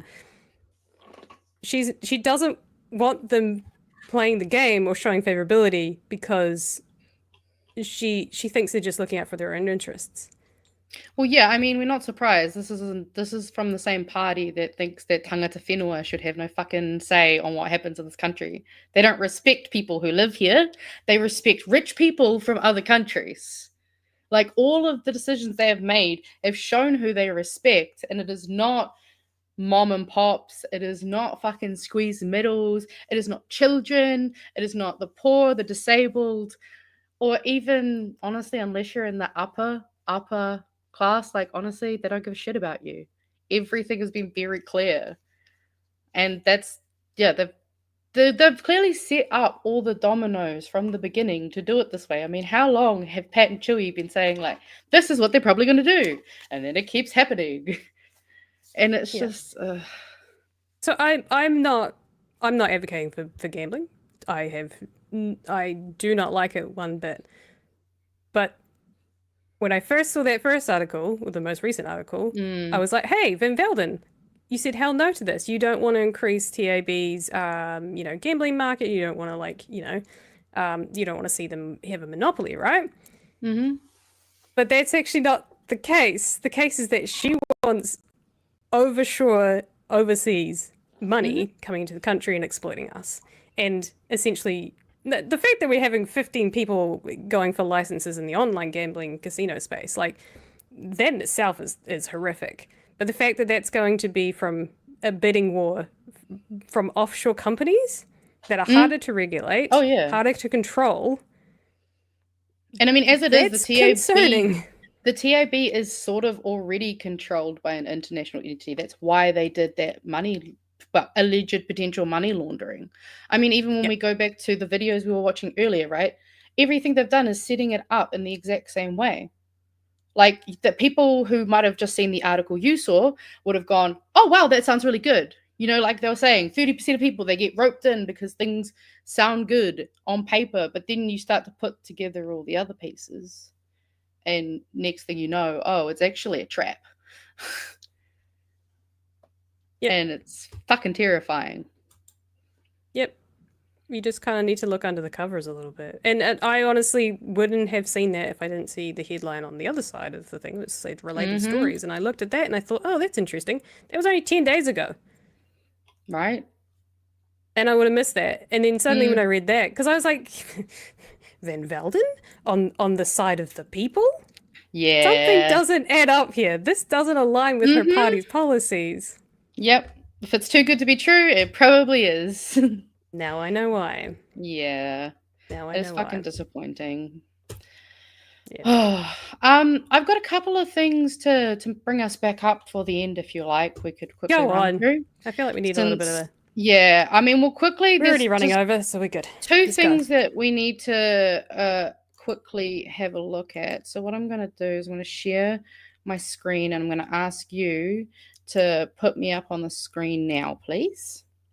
This one? So in the Discord, this was brought to my attention just earlier today that there is a petition on the New Zealand Parliament website to reinstate the previous school lunch program. So it's got 22 days left. Highly recommend going there. I'll also probably chuck the link into the chat.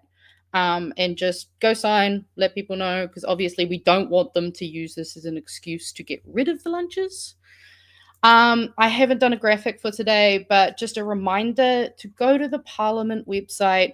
There's still quite a few bills that we've already talked about, but we've also got some new ones coming up, like the Auckland Council Future Fund Bill, the Enabling a 4-Year Term Legislation Amendment Bill is coming up 17th of April, Referendums Framework Bill is coming up on 17th of April, and Land Transport Management Time of Use Charging Amendment Bill is coming up.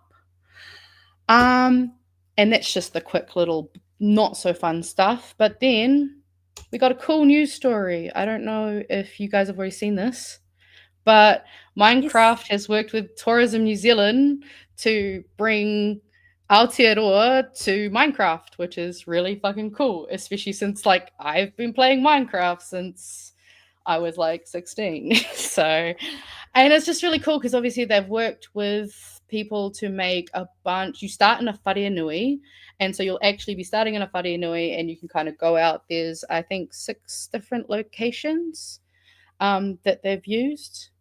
Although I did notice this lady does have an unfortunate last name in common with another New Zealander that I was like, oh, rough. But yeah, it's really cool just to see. And obviously, I believe it's also because they're timing it with the release of the Minecraft movie that they obviously filmed here. But it's really awesome to see that they've actually worked with iwi and Maori on this. So, and they actually went through and talked to the different hapu and iwi in each area they've included to make sure that they got consultation on what they felt comfortable being in there, what they preferred and felt needed to be included.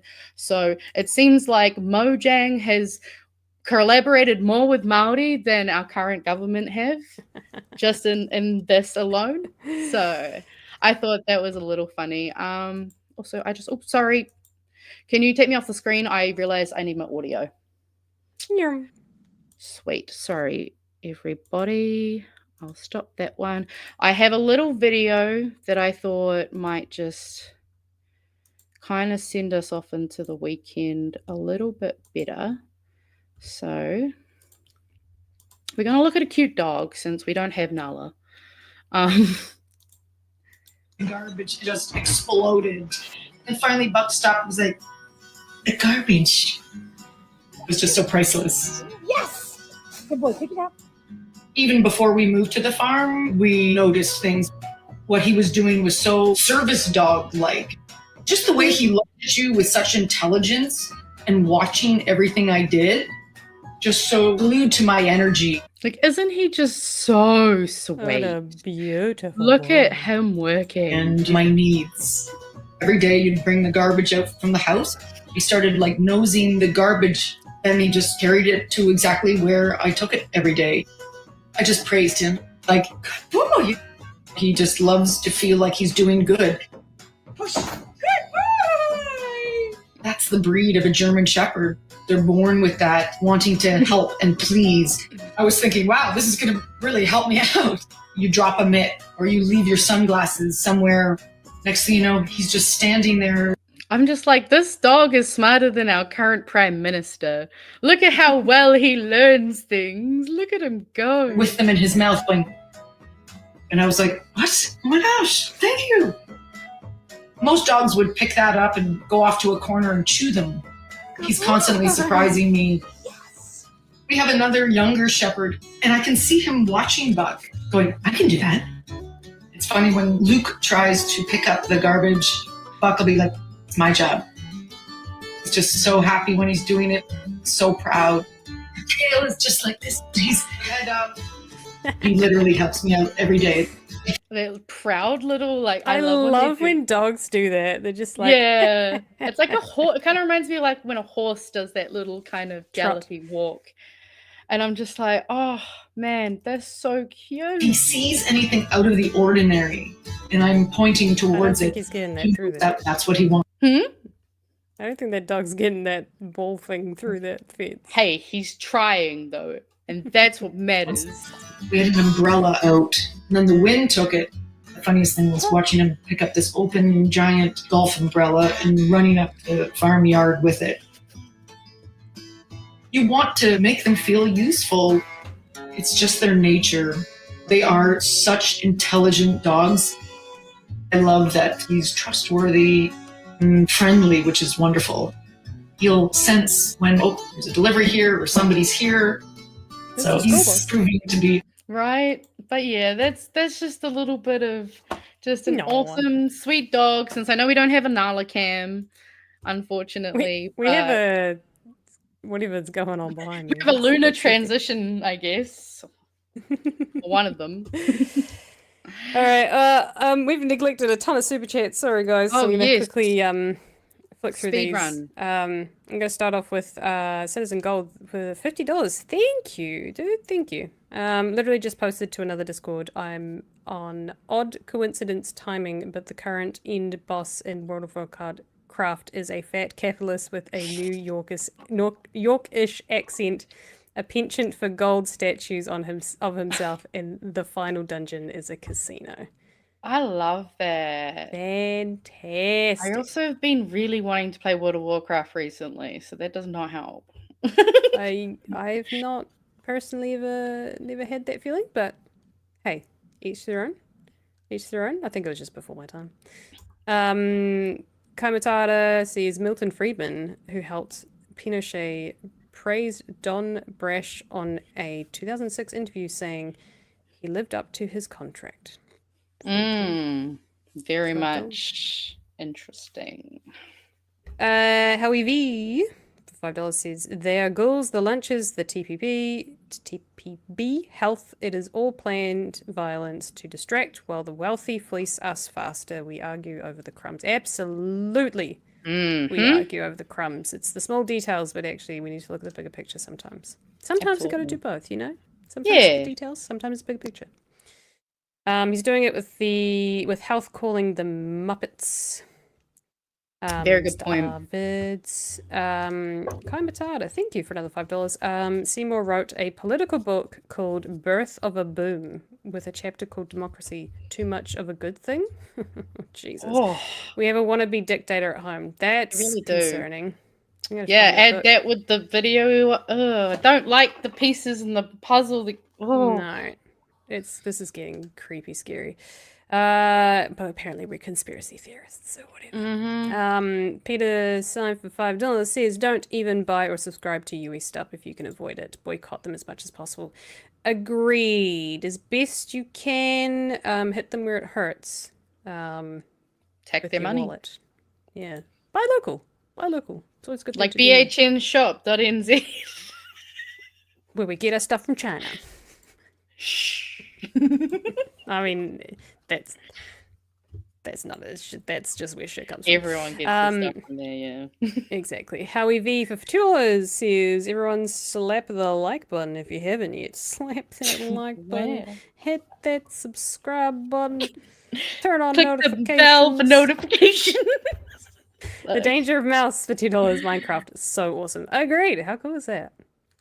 And Kai Tuhi for $3.49 says lit show. Thank you. Thank you. I love how specific that number is. Thank you. I do like a specific number. A specific number. Well, we've officially done an hour 56 minutes, so I think that's a pretty damn good show for us. Oh yeah, there was a lot. To talk about. There was. It's been a big week, I feel like, and I feel like every week's gonna be a big week, but it's big our and it's gonna keep getting bigger. It's the job. It's the job, guys. It's the job. Pat and Chewie will be here with you on Monday, and we're back on next Friday evening. Anything to leave us with, Magenta? Educate your friends and family about politics. Maybe go watch the Wired video and maybe share that with, friends of whānau. Maybe even if you just play the podcast in the background when they're around, or pop a video on from Gary's Economics. Just let's be educating, but also taking care of ourselves. Absolutely. Let's do a bit of both. And if you're feeling a bit after this week there has been, go and do something for yourself this weekend, Yeah. Go watch a movie. Go binge a TV show. Touch grass. Go touch some grass. Go and some water. enjoy. Oh yeah, drink more water. Everyone needs to go do that. Go and if you want to go enjoy a beverage out in the sunshine, you go do that. You go do that. And we'll be with you again next Friday to ruin your weekend again. Because we love you.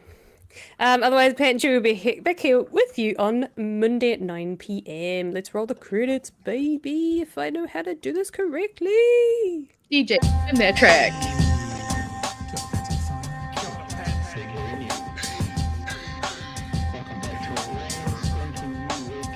Help us settle a debate, whether it be thoughtful or funny, even if we're all creatures of hate. It's a fine line that we're walking together. For better, push aside the temptation to berate. Let's take a note of the corners we stand in.